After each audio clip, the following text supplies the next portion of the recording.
Reggae vibes in the place, short vibes music, manginabuing taro.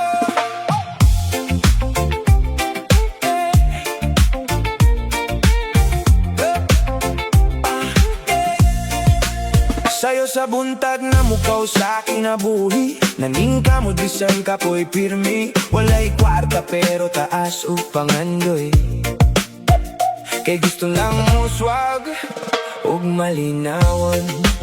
Dili mang hilabot ug dili mang daot, respeto lang pirmi sa isig ka tao. Bisan sa pang suliran na mo abot, magpadayong gihapon hangtod matapos. Ang tinuod nga bahandi, dili makita sa bulsa, kundi naasa kasing-kasing nga matinutano dug limpyo. Manginabuhi taro lang tabay, bisan lisod ang kinabuhi karon.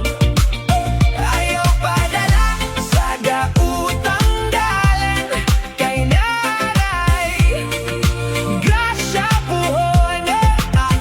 Manginabuhi taro lang tabay, padayon lang sa atong pangandoy, uban sa reggae nga musika, sa vibes, sa short vibes music. Dagang tentasyon sa kalibutan, kwarta o bisyo nga makabukan, pero ligon ta sa prinsipyo, kay pamilya ang atong rason. Bisan ginagmay lang ang kita, kung paning